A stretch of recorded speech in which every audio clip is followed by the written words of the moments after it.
ദൈവതിരുനാമത്തിന് മഹത്വമുണ്ടാകട്ടെ. സുവിശേഷ പുസ്തകങ്ങളിൽ രേഖപ്പെടുത്തിയിരിക്കുന്ന ഭൂതഗ്രസ്തൻ എന്ന് പറയുന്ന ഒരു പദം ശ്രദ്ധിച്ചിട്ടുണ്ടാകും. ആരാണ് സത്യത്തിൽ ഭൂതഗ്രസ്തൻ?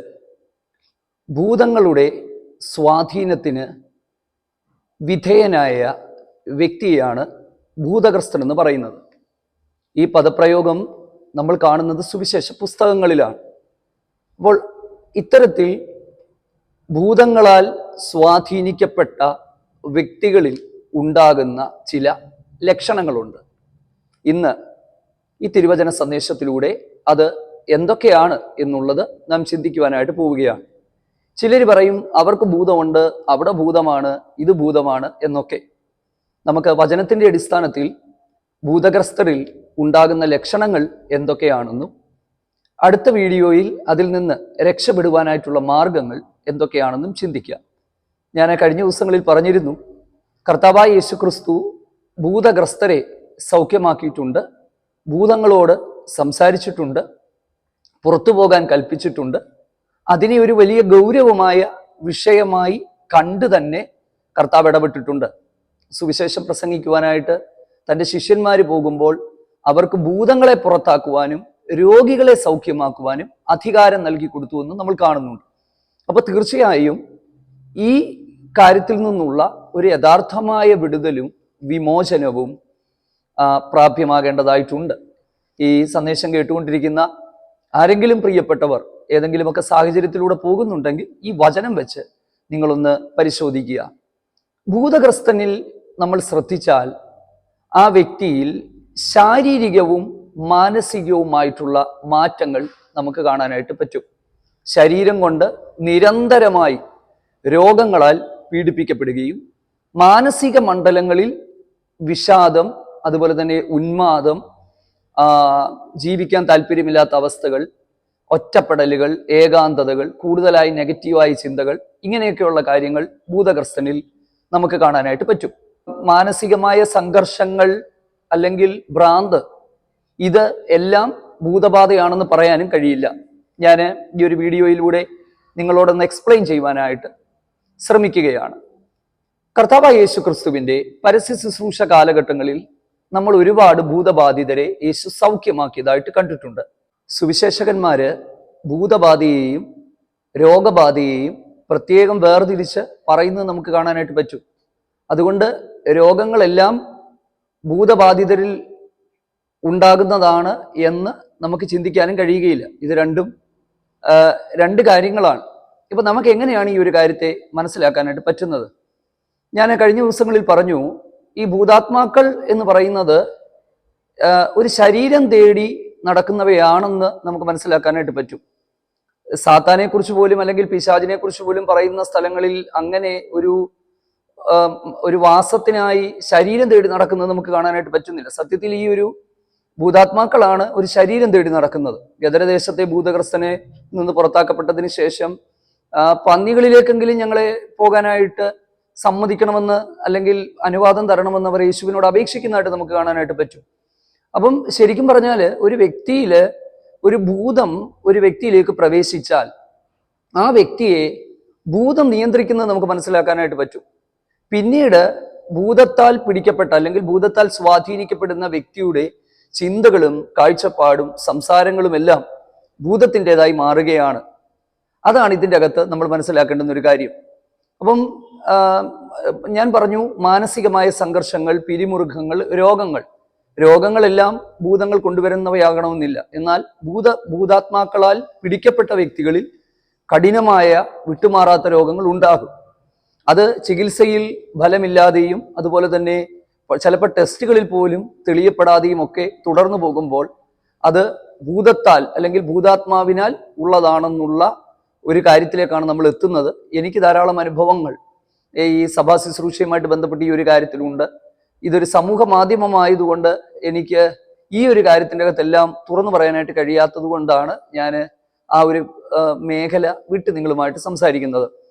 അപ്പം ഞാൻ പറഞ്ഞു, ശരീരം കൊണ്ട് കഠിനമായി അവർ പീഡിപ്പിക്കപ്പെടുന്നു. മാനസികമായ സംഘർഷങ്ങളിൽ ഉത്കണ്ഠകൾ, ആകുലതകൾ, വേദനകൾ, ഒറ്റപ്പെടലുകൾ അവരനുഭവിക്കുന്നു എന്നുള്ളതാണ്. അതുകൊണ്ട് മാനസിക സംഘർഷങ്ങളെല്ലാം ഭൂതത്തിൽ നിന്നുള്ളവയാകണമെന്നുമില്ല. എന്താണ് കാരണം? ഈ ഭൂതം പിടിച്ച അല്ലെങ്കിൽ ഭൂതത്താൽ പിടിക്കപ്പെട്ടിരുന്ന ഗദരദേശത്തെ ഭൂതഗ്രസ്തന് നല്ല ബോധം ഉണ്ടായിരുന്നു എന്ന് നമുക്ക് മനസ്സിലാക്കേണ്ടതായിട്ട് വരും. കുറെ പ്രവർത്തികൾ ചെയ്യുന്നുണ്ടെങ്കിലും വന്നത് യേശുവാണെന്നും ദൈവപുത്രനാണെന്നും ഞങ്ങളെ ഉപദ്രവിക്കാൻ വരരുതെന്നും ഞങ്ങളെ വിട്ടു പോകണമെന്നും ഒക്കെയുള്ള നല്ല ബോധ്യം ആ വ്യക്തിക്കുണ്ടായി. സാധാരണ മാനസിക വിഭ്രമത്തിലേക്ക് പോകുമ്പോൾ അല്ലെങ്കിൽ ഭ്രാന്തിലേക്കൊക്കെ പോകുമ്പോൾ അവർക്കൊന്നും തിരിച്ചറിയാൻ കഴിയാത്തൊരവസ്ഥയിലേക്ക് വരും. അത് പല സമയങ്ങളിലും ഒരു രോഗാവസ്ഥയാണ്. ഭൂതം കയറിയത് കൊണ്ടാകണമെന്ന് നിർബന്ധമില്ല. പ്രത്യേകിച്ച് ഈ ഒരു കൊറോണയുടെ കാലത്തിന് ശേഷം ഒരുപാട് ആൾക്കാർ മാനസികമായിട്ടുള്ള ബുദ്ധിമുട്ടുകളാൽ പ്രയാസപ്പെടുന്നുണ്ട്. അതൊന്നും ഭൂതാത്മാവല്ല.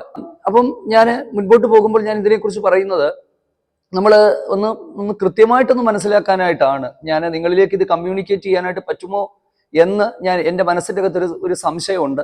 ആ ഒരു സംശയം ഉള്ളത് കൊണ്ടാണ് ഈ ഒരു മെസ്സേജ് ഇങ്ങനെ മുമ്പോട്ട് പോകുന്നത്. ദൈവം നമ്മെ സഹായിക്കട്ടെ. അപ്പം ഈ മനുഷ്യന്റെ ശരീരത്തിൽ ഹോർമോണിന്റെ വ്യത്യാസങ്ങൾ കൊണ്ട്, ജീവിത ശൈലികൾ കൊണ്ട്, അങ്ങനെയൊക്കെയുള്ള സാഹചര്യങ്ങളിൽ മാനസികമായ സംഘർഷങ്ങളും ബുദ്ധിമുട്ടുകളും ഒക്കെ വരാം. അതൊരിക്കലും ഭൂതത്തിൽ നിന്നാകണമെന്ന് നിർബന്ധമില്ല. എന്നാൽ ഭൂതാത്മാക്കളാൽ പിടിക്കപ്പെട്ടിട്ടുള്ള വ്യക്തികളിൽ ഇങ്ങനെയുള്ള കാര്യങ്ങൾ നമുക്ക് കാണാനായിട്ട് പറ്റും. പക്ഷെ ഇവിടെയുള്ള ഒരു വ്യത്യാസം എന്ന് പറയുന്നത് ഭൂതങ്ങൾക്ക് ഭയങ്കര അറിവും ബോധ്യവുമാണ്. കാരണം അവർ യേശുവിനെ ദൈവപുത്ര എന്ന് പറയുന്നുണ്ട്, സമയത്തിന് മുന്നേ ഞങ്ങളെ അയക്കരുതെന്ന് പറയുന്നുണ്ട്, അതുപോലെ തന്നെ ഞങ്ങളെ ദണ്ഡിപ്പിക്കാൻ വന്നു എന്ന് ചോദിച്ചു, ഞങ്ങളെ വിട്ടു പോകാൻ പറയുകയാണ്. അപ്പൊ ശരിക്കും പറഞ്ഞാൽ ഭൂതത്താൽ പിടിപ്പെട്ട ഒരു വ്യക്തിയെ സംബന്ധിച്ചിടത്തോളം നമ്മൾ മനസ്സിലാക്കേണ്ടുന്ന ഒരു കാര്യം എന്ന് പറയുന്നത് ആ വ്യക്തി ദൈവത്തിൽ നിന്ന് അകന്ന് ജീവിക്കാൻ എല്ലായ്പ്പോഴും ആഗ്രഹിക്കും. സുവിശേഷത്തെ അവർ വെറുക്കും, ദൈവസാന്നിധ്യത്തെ അവർ വെറുക്കും, കൂട്ടായ്മയെ അവർ വെറുക്കും. പ്രത്യേകിച്ച് ഈ ആരാധനാലയങ്ങളിൽ പോലും പ്രാർത്ഥനകൾക്ക് പോലും പോകുന്ന കുടുംബങ്ങളിലുള്ള ഭൂതങ്ങൾ പിടിക്കപ്പെട്ടിട്ടുള്ള ആളുകളെ ധാരാളം എനിക്കറിയാവുന്നവയുണ്ട്. അപ്പം പിന്നീട് പലർക്കും തുടർച്ചയായി അവർ ഉപവാസ പ്രാർത്ഥനകളും ആരാധനകളും ഒക്കെ വെച്ച് പല ദൈവദാസന്മാരെ കൊണ്ട് പ്രാർത്ഥിപ്പിച്ചും ദൈവത്തിൽ ആശ്രയിച്ചും ഒക്കെ ദൈവം അവർക്ക് വിടുതലുകൾ നൽകി കൊടുത്തിട്ടുണ്ട്. അപ്പം ഇത്തരത്തിൽ ബാധിക്കപ്പെട്ട വ്യക്തികളെ സംബന്ധിച്ചിടത്തോളം അവര് ആത്മീക കാര്യങ്ങളിൽ നിന്ന് ഒഴിഞ്ഞു മാറുന്നത് നമുക്ക് കാണാനായിട്ട് പറ്റും. അപ്പം ഇതിന്റെ ലക്ഷണങ്ങളിൽ ഒന്നെന്ന് പറയുന്നത് അവർക്ക് ആരാധനയോട് താല്പര്യം ഉണ്ടാകത്തില്ല, പ്രാർത്ഥനയോട് താല്പര്യം ഉണ്ടാകത്തില്ല, ദൈവവചന ശുശ്രൂഷയോട് ഇഷ്ടമായിരിക്കത്തില്ല, വചനം കേൾക്കുമ്പോൾ പ്രതികരിക്കാതെ ഇരിക്കും, വചനം വായിക്കാൻ ആഗ്രഹം ഉണ്ടാകില്ല. കാരണം ഇവരെ നിയന്ത്രിക്കുന്നത്, ഇവരുടെ ചിന്തകളെ പോലും നിയന്ത്രിക്കുന്നത് ഇത്തരത്തിലുള്ള ഭൂതാത്മാക്കളാണ്. അതുകൊണ്ടാണ് അവർക്കതിന് കഴിയാത്തത്. ഇനിയും അടുത്തൊരു കാര്യം എന്ന് പറയുന്നത് ഭൂതത്താൽ പിടിക്കപ്പെട്ട പലരും രോഗികളായിരിക്കും, കഠിനമായ രോഗം. കാരണം നമ്മൾ സുവിശേഷ പുസ്തകങ്ങൾ വായിക്കുമ്പോൾ ബധിരനും അതുപോലെ തന്നെ ഊമനുമായ ഭൂതം പിടിച്ച ഒരുവനെ യേശുവിന്റെ അരികിൽ കൊണ്ടുവന്നു. യേശു അവന്റെ ഭൂതത്തെ ശാസിച്ചു, അവന് സൗഖ്യം കിട്ടി എന്ന് നമുക്ക് മനസ്സിലാക്കാനായിട്ട് പറ്റും. അതുപോലെ തന്നെ ഈ വിഷാദം, അതുപോലെ തന്നെ തുപ്പൽ ഒലിപ്പിക്കുക, അങ്ങനെയൊക്കെയുള്ള പല കാര്യങ്ങളും നമുക്ക് ഇതുമായിട്ട് ബന്ധപ്പെട്ട് കാണാനായിട്ട് പറ്റും. അപ്പം ഈ വ്യക്തികളിൽ നിന്നെല്ലാം ഭൂതാത്മാവ് പുറത്തു പോയതോടുകൂടി സംഭവിച്ചൊരു കാര്യം എന്താണെന്ന് ചോദിച്ചാൽ അവർക്ക് ആ രോഗങ്ങളിൽ നിന്ന് വിടുതൽ കിട്ടി എന്നുള്ളതാണ്. എല്ലാ രോഗവും ഭൂതം ഉള്ളത് കൊണ്ട് വരണമെന്നില്ല. എന്നാൽ ഭൂതാത്മാക്കളുള്ള ആ സ്ഥലങ്ങളിൽ നമുക്ക് കാണാനായിട്ട് പറ്റുന്നു പല രോഗങ്ങളാൽ അവർ പിടിക്കപ്പെടുന്നത്. യേശുവിന്റെ ശുശ്രൂഷയിൽ ഞാൻ പറഞ്ഞു, ഭൂതങ്ങളെ സൗഖ്യമാക്കുന്നതോടൊപ്പം, ഭൂതഗ്രസ്തർക്ക് സൗഖ്യം നൽകുന്നതോടൊപ്പം രോഗികളെയും യേശു സൗഖ്യമാക്കി. ശിഷ്യന്മാര് പോലും ഭൂതങ്ങളെ പുറത്താക്കി രോഗികളെ എണ്ണ തേച്ച് സൗഖ്യമാക്കി. അപ്പം രോഗവും ഭൂതബാധിതരായവർക്കുള്ള സൗഖ്യം, ആ ഒരു സൗഖ്യത്തിന്റെ ശുശ്രൂഷയും രണ്ടായി തരം തിരിച്ച് നമുക്ക് കാണാനായിട്ട് പറ്റും. ഇങ്ങനെയാണ് നമുക്ക് ഇതിനെ ഒന്ന് കാണാനായിട്ട് പറ്റുന്നത്, അല്ലെങ്കിൽ മനസ്സിലാക്കാനായിട്ട് പറ്റുന്നത്. ഞാൻ വളരെ ഷോർട്ടായിട്ട് ഞാൻ പറയാം. ഭൂതം ബാധിക്കപ്പെട്ട ഒരു വ്യക്തി ശാരീരികമായും മാനസികമായും പീഡിപ്പിക്കപ്പെട്ടുകൊണ്ടിരിക്കും. ആ വ്യക്തിക്ക് ഒരിക്കലും ദൈവത്തോട് അടുത്ത് ചെല്ലാനുള്ള താല്പര്യം ഉണ്ടാകില്ല, ആത്മീയ കാര്യങ്ങളിൽ നകന്നു നിൽക്കും, സുവിശേഷത്തോട് വെറുപ്പായിരിക്കും. അപ്പം ഈ കാര്യങ്ങളിലൂടെയാണ് നമുക്കത് കണ്ടുപിടിക്കാനായിട്ട് പറ്റുന്നത്. ബോധമുണ്ടാകും, നല്ല ബോധം ഉണ്ടാകും.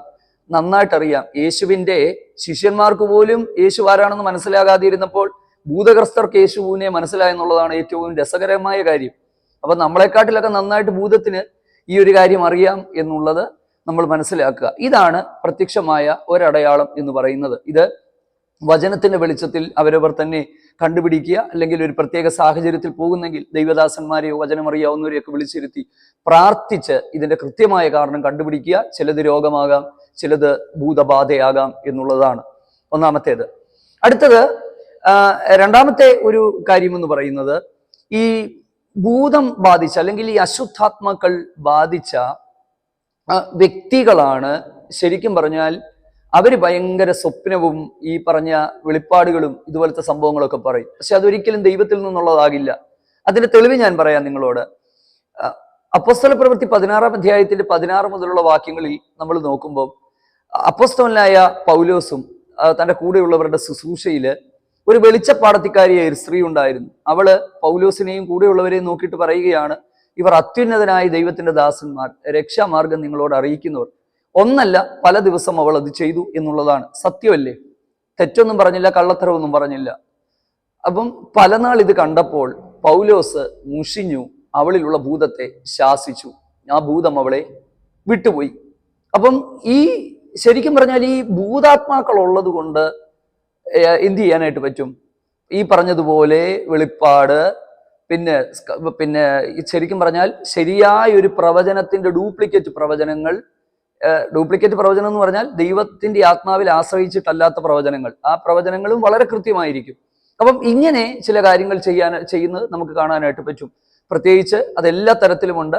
ആത്മീയ മേഖലകളിലും അല്ലാത്തടത്തും നമുക്ക് കാണാനായിട്ട് പറ്റും. ഈ കൈനോട്ടം, അതുപോലെ തന്നെ എന്താ പറയുന്നത്, വെളിച്ചപ്പാടത്തികൾ വീട്ടിൽ വന്ന് പറയുന്ന കാര്യങ്ങൾ ഒക്കെ നമുക്കറിയാവുന്ന കാര്യമാണ്.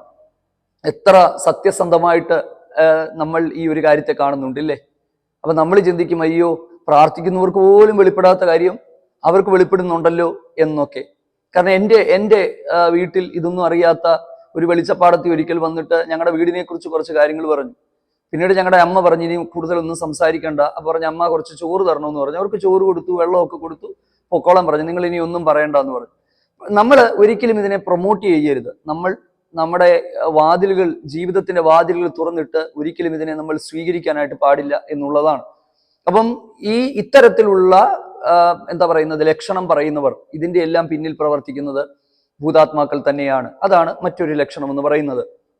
അടുത്തത്, ഇനിയും ഈ ശൗൽ എന്ന് പറയുന്ന ഇസ്രായേലിന്റെ രാജാവ് അശുദ്ധാത്മാക്കളാൽ പിടിക്കപ്പെട്ടു എന്ന് നമുക്ക് മനസ്സിലാക്കാനായിട്ട് പറ്റും. അപ്പൊ നിങ്ങൾ ചിന്തിക്കും, ഭൂതാത്മാക്കൾ തന്നെയാണോ അശുദ്ധാത്മാക്കൾ? തീർച്ചയായിട്ടും ഭൂതാത്മാക്കൾ, അശുദ്ധാത്മാക്കൾ ഇവ രണ്ടും പര്യായ പദം പോലെയാണ് ഉപയോഗിച്ചിരിക്കുന്നത്. കാരണം മിക്ക സ്ഥലങ്ങളിലും ഭൂതഗ്രസ്തന്മാരോട് ഇടപെടുന്ന സമയങ്ങളിൽ യേശു അശുദ്ധാത്മാവിനോട് കൽപ്പിച്ചുവെന്ന് നമുക്ക് കാണാനായിട്ട് പറ്റും.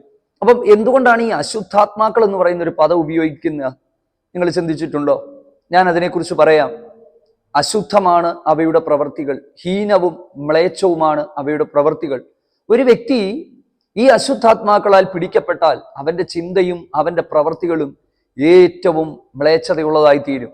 നമ്മൾ പല സ്ഥലങ്ങളിൽ പലരെയും കണ്ടിട്ട് നമ്മൾ ചോദിക്കത്തില്ലേ, ഇവർക്ക് അറപ്പ് തോന്നുന്നില്ലേ, ഇവന് ഒരു ഉളുപ്പ് തോന്നുന്നില്ലേ എന്നൊക്കെ നമ്മൾ ചിന്തിക്കും. അവക്കൊന്നും ഒരു ഇതില്ലേ, നാണമില്ലേ എന്ന് ചിന്തിക്കും. ഒറ്റ കാര്യമാണ്, ആ സ്വാഭാവികമായ ആ ഒരു ധാർമ്മികത നഷ്ടപ്പെട്ടു പോയി, ധാർമ്മിക ബോധം നഷ്ടപ്പെട്ടു. അശുദ്ധാത്മാക്കളാൽ നിയന്ത്രിക്കപ്പെടുന്ന വ്യക്തികളാണ് അവർ എന്നുള്ളതാണ് നമ്മൾ മനസ്സിലാക്കേണ്ടുന്നത്. അപ്പം ഇവിടെ അശുദ്ധാത്മാവിനാൽ പിടിക്കപ്പെട്ട ഈ ഒരു ശൗലിനെ സംബന്ധിച്ചിടത്തോളം അദ്ദേഹം ചെയ്തത് എന്താണ്? അദ്ദേഹം ചെയ്തത്, ഈ അശുദ്ധാത്മാക്കൾ ഈ വ്യക്തിയിലേക്ക് വരുമ്പോൾ ഇദ്ദേഹം ചെയ്യുന്നത് അഭിഷേകമുള്ള ദൈവത്താൽ തെരഞ്ഞെടുക്കപ്പെട്ടവനെ കുത്താനായിട്ട് നടക്കുന്നതാണ് നമ്മൾ കാണുന്നത്. പിന്നീട് ചെയ്യുന്ന പ്രവർത്തികൾ നമുക്ക് കാണാനായിട്ട് പറ്റും. അപ്പം അതിൽ നിന്ന് നിങ്ങൾക്ക് എന്ത് മനസ്സിലായി? എൻ്റെ പ്രിയപ്പെട്ടവരെ, ഞാൻ സ്നേഹത്തോടെ പറയാം, ദൈവമക്കളാകുന്ന നമ്മൾ ഓരോരുത്തരും മറ്റുള്ളവനെ കുത്താനും മറ്റുള്ളവനെ താളടിയാക്കാനും അവനെ ഇകഴ്ത്തുവാനും ഉള്ളവരല്ല. അങ്ങനെയൊക്കെ പ്രവർത്തിക്കുന്നത് ശരിക്കും മറ്റൊരാത്മാവ് തന്നെയാണ്. അവന്റെ ജോലി എന്ന് പറയുന്നത് അഭിഷേകമുള്ളവനെ, ദൈവകൃപയുള്ളവനെ കുത്തുക, അവനെ ഉപദ്രവിക്കുക, അവനെ ഇല്ലായ്മ ചെയ്യുക, അവനെ ഏത് വിധനെയും എന്താ പറയുന്നത്, താഴ്ത്തിക്കെട്ടുക, ഇങ്ങനെ വാക്കുകൾ കൊണ്ട് മുറിപ്പെടുത്തുക. അവരിൽ പ്രവർത്തിക്കുന്നത് തീർച്ചയായിട്ടും ഇങ്ങനെയുള്ള ആത്മാക്കൾ തന്നെയാണ് എന്നുള്ളത് മനസ്സിലാക്കുക. ഏറ്റവും ഒടുവിലേക്ക് നമ്മൾ വരുമ്പോൾ 1 തിമോഥെയോസിന്റെ ലേഖനം 4-ാം അധ്യായത്തിന്റെ 1 മുതൽ താഴോട്ടുള്ള വാക്യങ്ങൾ നമ്മൾ പഠിക്കുമ്പോൾ ദൈവത്തിന്റെ വചനത്തിന് വിരോധമായി പഠിപ്പിക്കുന്ന ഉപദേശങ്ങളെല്ലാം തന്നെ ഭൂതാത്മാക്കളാണ്. അവിടെ എഴുതിയിരിക്കുന്നത് അന്ത്യകാലത്ത് വ്യാജാത്മാക്കളിലും ഭൂതാത്മാക്കളിലും ആശ്രയിച്ച് ബോഷ്ക് പറയുന്നവരുടെ അവരുടെ പ്രവൃത്തിയാൽ വിശ്വാസത്തിന്റെ ത്യാഗമുണ്ടാകുമെന്ന് എഴുതിയിട്ടുണ്ട്. അവർ പഠിപ്പിക്കുന്നത് എന്താണെന്ന് അറിയാമോ? ആ ഭാഗം നിങ്ങൾ എടുത്ത് വായിച്ചാൽ മതി. ദൈവം വിശുദ്ധമായി കണ്ട വിവാഹം എന്ന് പറയുന്ന ഒരു ഉപദേശത്തെ മാറ്റി വിവാഹം കഴിക്കരുതെന്ന് അവർ പറയും എന്നുള്ളതാണ് അവിടെ എഴുതിയിരിക്കുന്നത്. വിവാഹത്തെ വിലക്കുക. വിവാഹം ദൈവത്തിൻ്റെതാണ്. കാരണം വിവാഹ ജീവിതം, കുടുംബജീവിതം എന്ന് പറയുന്നത് ദൈവത്താൽ നിയമിക്കപ്പെട്ടതും സ്ഥാപിക്കപ്പെട്ടതുമാണ്. മനുഷ്യൻ ഭൂമിയിൽ ജീവിച്ചിരിക്കുന്ന കാലം അവൻ പാപം കൂടാതെ ഇരിക്കേണ്ടതിന്, അവന് സന്താനവർദ്ധനവുണ്ടാകേണ്ടതിന് ദൈവം നൽകി കൊടുത്ത പരിപാവനമായ ഒരവസ്ഥയാണ് കുടുംബജീവിതം എന്ന് പറയുന്നത്. പക്ഷെ ഈ ഒരു കുടുംബജീവിതം പാടില്ല എന്ന് പറഞ്ഞ് വിലക്കുന്ന ഉപദേശങ്ങൾ, അത് നിങ്ങൾ ചിന്തിച്ചു കൊള്ളുക എന്താണെന്നുള്ളത്. അടുത്തത്, വിശ്വാസികൾ സ്തോത്രത്തോടെ കഴിക്കുവാനായിട്ട് തന്ന ഭക്ഷണങ്ങൾ വേണ്ട എന്ന് പറയുന്നു. 1 തിമോത്തിയോസ് 4-ാം അധ്യായത്തിന്റെ 3-ാമത്തെ വാക്യമാണ്. ശരിക്കും പറഞ്ഞാൽ ഇംഗ്ലീഷ് ബൈബിളിലാണ് അതിന്റെ കൃത്യമായ ട്രാൻസ്ലേഷൻ എഴുതിയിരിക്കുന്നത്. അബ്സ്റ്റെയിൻ ഫ്രം സർട്ടൻ ഫുഡ്, ചില ഭക്ഷണങ്ങളിൽ നിന്ന് ഒഴിഞ്ഞിരിക്കുക. ഉപവാസമാണെങ്കിൽ ഉപവാസമല്ല ഇത്, ഉപവാസമാണെങ്കിൽ എല്ലാം നമ്മൾ ഒഴിയുന്നു. ചിലത് കഴിക്കാൻ പാടില്ല, അത് നിങ്ങൾ ഞാൻ അതിനെക്കുറിച്ച് പറയുന്നില്ല എന്താണെന്നുള്ളത്. ചില ഭക്ഷണങ്ങൾ കഴിക്കാൻ പാടില്ല, ചില സമയങ്ങളിൽ ചിലത് കഴിക്കാൻ പാടില്ല. എന്താ കുഴപ്പം? ഇറച്ചിക്ക് എന്തെങ്കിലും കുഴപ്പമുണ്ടോ? മുട്ടയ്ക്ക് എന്തെങ്കിലും കുഴപ്പമുണ്ടോ? മീനിന് എന്തെങ്കിലും കുഴപ്പമുണ്ടോ? അപ്പം ശരിക്കും പറഞ്ഞാൽ ചില കാലങ്ങളിൽ ചില സമയങ്ങളിൽ ചിലത് കഴിക്കാൻ പാടില്ല. എല്ലാം ദൈവത്തിന്റെ സൃഷ്ടിയല്ലേ എന്ന് പറഞ്ഞ് ഭക്ഷണങ്ങളിൽ നിന്ന് വർജനം ആചരിക്കണമെന്ന് പറഞ്ഞ് മുമ്പോട്ട് പോകുന്ന പഠിപ്പീരുകൾ. ഇത് ശരിക്കും ഭൂതാത്മാവിന്റെ ഒരു ഉപദേശമായിട്ടാണ് ബൈബിൾ ഇതിനെക്കുറിച്ച് പറയുന്നത്. പ്രിയപ്പെട്ടവരെ, അപ്പൊ ഞാൻ ഒരുപാട് ദീർഘമായിട്ട് മുൻപോട്ട് പോകുന്നില്ല. ഇത്തരത്തിലുള്ള കാര്യങ്ങൾ നമുക്ക് ദൈവവചനത്തിൽ നിന്ന് മനസ്സിലാക്കുവാനായിട്ട് പറ്റും. അപ്പൊ ഞാൻ ആദ്യം തൊട്ട് പറഞ്ഞ കാര്യങ്ങൾ ഒരിക്കൽ കൂടി ഞാൻ റിപ്പീറ്റ് ചെയ്ത് പറയുകയാണ്. നമ്പർ 1, ഒന്നാമത്തേത്, ഭൂതാത്മാവിനാൽ പിടിക്കപ്പെട്ട ഒരു വ്യക്തിയുടെ ശാരീരികവും മാനസികവുമായിട്ടുള്ള അവസ്ഥകൾ വളരെ മോശമായിരിക്കും എന്നുള്ളതാണ്. ഇതിനെക്കുറിച്ച് ഞാൻ പറഞ്ഞു.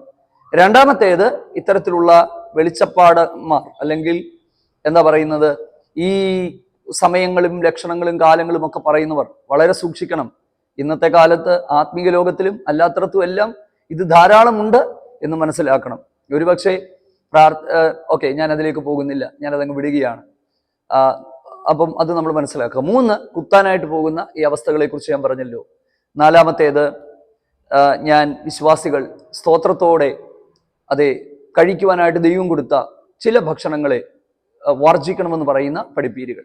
ഇത്തരത്തിലുള്ള പഠിപ്പീരുകൾ ഒക്കെ നമുക്ക് കാണുമ്പോൾ അതിന് പിന്നിൽ പ്രവർത്തിക്കുന്നത് ഭൂതാത്മശക്തികളാണെന്ന് നമ്മൾ മനസ്സിലാക്കുക. ഇങ്ങനെയൊക്കെയാണ് ഇതുമായിട്ട് ബന്ധപ്പെട്ട് നമുക്ക് ലക്ഷണങ്ങൾ കണ്ടുപിടിക്കാനായിട്ട് കഴിയുന്നത്. കർത്താവ് നമ്മളെ സഹായിക്കട്ടെ. ഇതിൽ നിന്നെല്ലാം വിമോചനം പ്രാപിച്ച് യഥാർത്ഥമായ ക്രിസ്തുവിലൂടെ ലഭ്യമാകുന്ന സ്വാതന്ത്ര്യം അനുഭവിച്ച് ആമേൻ ദൈവരാജ്യത്തിൽ സന്തോഷത്തോടെ ജീവിപ്പാൻ കർത്താവ് നമ്മൾക്ക് ഏവർക്കും കൃപ നൽകട്ടെ. ആമേൻ. God bless U.